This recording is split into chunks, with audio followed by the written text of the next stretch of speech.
I hope everyone out there in my audience is having an absolutely wonderful week. This Thursday, 1 December 2022, currently 14:57 hours. That is 2:57 p.m. in the afternoon for those of you in the civilian world. Currently on the northeast coast of Florida, it is 74.8 degrees Fahrenheit. We had a high today of 76.1 and a low of 50.5 degrees. Winds are out of the south-southeast at about 2.5 miles per hour, and the barometer is holding steady at 30.31 inches of mercury. Had an absolutely beautiful day, definitely a day to be thankful for here in Florida. For this time of year, I know the vast majority of the country is suffering under winter weather, so we will keep you in our thoughts and prayers down here. I also want to say thank you to everyone who continues to join us here every day for the discussion, and especially those of you who have joined us over at Patreon, who have stepped up and pledged the $1 per month, the lowest allowable level, the only level that is available for the Florida Maquis content over there. It is psychological operations training, and it's also things that we can discuss with the gloves off. We can not have to worry so much about censorship. But psychological operations, that's the primary focus, and we're going to cover that actually today here on YouTube, because there's something going on out there that if you've been trained in psychological operations, you'll see it immediately. But if you haven't been, it'll take advantage of your mind, and you'll think something is true that isn't. We're going to bring you another tool to put in your armory, another weapon that you can bring to bear in the psychological operations battle space. Cryptocurrency. We've talked about it for a long time. Some are for it, some are against it, but what you can't deny is something is going very, very wrong with it. And there is a technique they're using now that is collapsed to try to keep people from selling their crypto. They're trying to ameliorate the level of the collapse by using high-level technical psychological operations. What are they using? They're using something called the framing effect. You see, everything out there, whether you believe it or not, is relative. Perception is reality. Meaning how you perceive something at that moment in time is the reality. For example, all of you military guys out there, remember that first meal after boot camp? It didn't matter whether it was Burger King or McDonald's or what it was. That first meal where you got to sit down and eat it at your pace and order what you wanted. It was the best meal ever, wasn't it? Even if it was just fast food from Burger King. Now, somebody who's eaten fast food every day for the last 6 months would look at the same meal, the exact same thing you ordered, and go, ugh, this again? When you reframe something by placing it into a new context, you can change the way it's perceived. Bitcoin. See, here's one frame. If you look over the last 5 days, holy cow, McKay, look, it's up 3% the past 5 days. See how they've changed the color to green? Boy, that's a huge positive. But when you look at it in other frames, you're like, well, that ain't so bad. Oh, wow, that's okay, that's worse. Oh my goodness, that's really, really bad. And well, as you can see, it's all about frame. And one thing that I alleged a long time ago is that you can learn everything you need to know about Bitcoin and cryptocurrency by watching the series, the 4-season series, Black Sails. Now, fair warning, Black Sails has a lot of very adult, very graphic images and storylines, so I wouldn't advise showing it to young people, but it's pirates and gold and raiding ships and brothels and prostitutes and whorehouses. You see, when you frame things one way, some people look at it and go, oh, that is so horrible, man. That was really a bad time to be alive. And it's so gritty and terrible and immoral. But the one thing that these pirates had in common with the modern crypto pirates is that they would take real gold that they had worked for. And I do mean work. They would be on those ships for months at a time, eating the worst of food, getting into fights, getting real injuries, getting sick, and they'd finally make a score. They'd finally get something, they'd go in and they'd sell it, and they'd get some gold, and what would they do with it? what would they do with it? They'd go blow it on a feeling. They'd go take it to a brothel. They would blow it on a feeling or booze or some type of something to smoke. And the next morning, they'd wake up with nothing. Or after maybe a week, if it was a big score, they would have nothing, and they would have to go back out and get more real gold and put more real work and real effort into it. Now, what does this sound like? It sounds like buy the dip, doesn't it? You go out, you get all this wealth, you dump it into something, and man, you feel great. You have drinks every night and, ladies all evening, and you do that, and then eventually you run out. And you've got to go prime the pump once again. And there are people out there right now doing this exact thing. Don't believe the hype. Bitcoin price rally to 17K reflects improving sentiment. Negative news flow continues to make headlines, but Bitcoin's recent moves above 17,000 suggest investors are finding reasons to be... It's crap. Here's another aspect of framing. Prospect theory. Somebody gives you $100. That's a nice memory. I remember when I got that $100. Someone gives you $200, but then a thief comes along, grabs half of it, and now you only have $100. Not so nice a memory. In both cases, somebody gave you $100. You went to bed that night $100 richer out of nowhere. But in one case, it's a nice memory, and in the other case, it's not so nice a memory. Here's another one of my favorite ones you see at the grocery store. 80% fat-free. 20% fat. Wait a minute. You mean 1 in every 5 bites of my hamburger is fat? Well, real simple. I'll just make sure I finish the burger in 4 bites, and there'll be no fat. Problem solved. You see, it's all framing effect. Here's University of Auckland. This is what they do with, in this particular case, I think it's economic recoveries. Good news for Auckland. Prestigious forecasting group anticipates recovery is only 1 year out. Heading, bad news for Auckland. Prestigious forecasting group anticipates recovery is at least 1 year away. The pulse of the global economy sees good times just ahead for New Zealand's #1 commercial property market.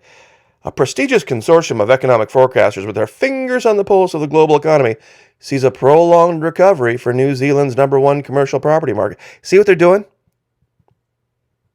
They use different techniques and different words to make you see things differently. Now, here's a real good way of doing it. And I will confess I've used a little psychological operations here on my channel. You see, when we look at this aspect of prostitution, and we show this image right here, where they're getting ready to do something, and a lot of Christians, a lot of moralists go, oh, I wish you wouldn't show stuff like that. It's so horrible. Well, I also showed the series Colony, where there was another more subtle form of prostitution going on that virtually nobody saw. There was a girl, her kid was going to die. If he didn't get insulin, she only knew one way that she could get a steady supply of insulin for her son, and that was go shack up with a guy who at the time was married, but she was doing it to save her kid's life. Now, in the framing effect, psychological operations, framing effect, people didn't see it as prostitution. They didn't really even see it as adultery. In fact, nobody even mentioned it in the show. I've never heard anybody, and I've looked, believe me, when it comes to Colony, I've looked up every blog and discussion. Nobody's ever mentioned it. This particular story about, see, her sister went and actually robbed a huge supply of insulin from a hospital, meaning deprived other people of their insulin who would have needed it. Nobody said a word about that either. You see, in the story, you would have seen her sister as the good guy and her as the bad guy because she shacked up with a guy who was part of the elite group to save her kid's life. So it really all depends a lot on how you look at things. And here's another one that they use in Wall Street a lot. they call selling profit taking. Let's see, where is it here?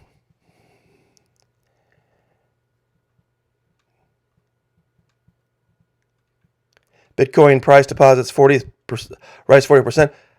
Bitcoin price is undergoing a profit-taking consolidation. Profit-taking consolidation. Instead of saying it's going down and it's losing value, they call it a profit-taking consolidation. It has a nicer ring to it.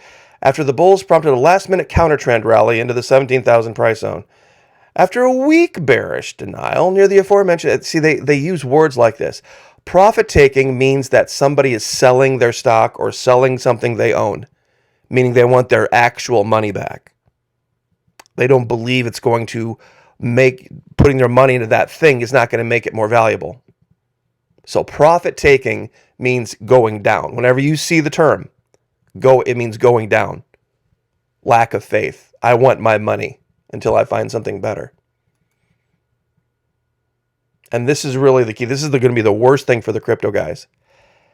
Whether going up or whether going down, whether they always want to be relevant, but right now, it has gotten so bad in the crypto markets, they're now irrelevant.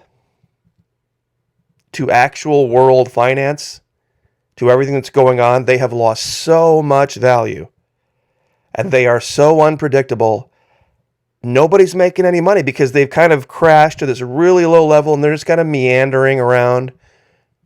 And nobody's excited about it. Everybody has seen right through it now.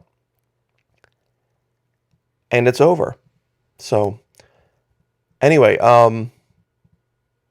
wanted to cover that. And from the live event that we had earlier today, I just wanted to cover this real quick. DeSantis-backed school boards begin ousting Florida educators. This is also kind of a framing effect thing, too. You see, elections actually do matter. To put this in a nutshell, what's happened is that DeSantis went out and found these little elections in Florida, little tiny elections for school boards, and he threw his name and his weight behind them. Not really even money, just his name. Said, these are the people that I endorse. And some of the biggest school boards are throwing out all of these superintendents that did all of this COVID lockdown nonsense and forced masking and all this crap. All the people that did that in Florida are gone. They have lost their jobs. The school boards have now been packed with conservatives, DeSantis-backed conservatives, and it's going to change the lives of kids across this state. Hundreds of thousands of kids across this state are going to have a completely different education experience. No critical race theory. No forced masking. None of this transgenderism nonsense. All because of these little bitty elections. Oh, and Disney, returning CEO Iger, they got rid of Chapek. Wants Disney to stay away from cultural issues now. Have respect for audience. Really? That's kind of a weird change. There were a lot of people saying, boy, Florida Maki, you wait until Disney gets a hold of you. You wait until Disney reads Governor DeSantis the Riot Act. They've got billions and billions of dollars in California.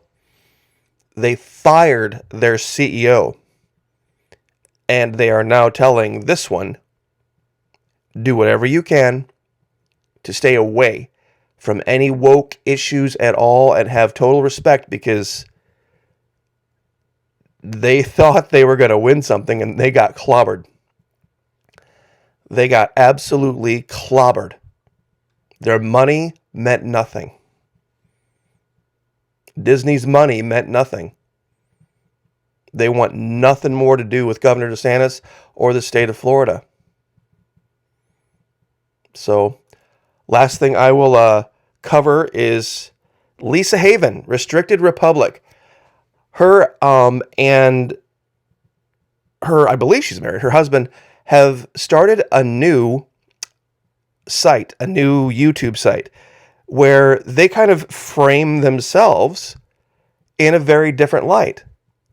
They normally talk about world issues and issues on a national level, things that are coming kind of preparing everyone for what's happened, but they've decided to kind of lighten up a little bit, so to speak.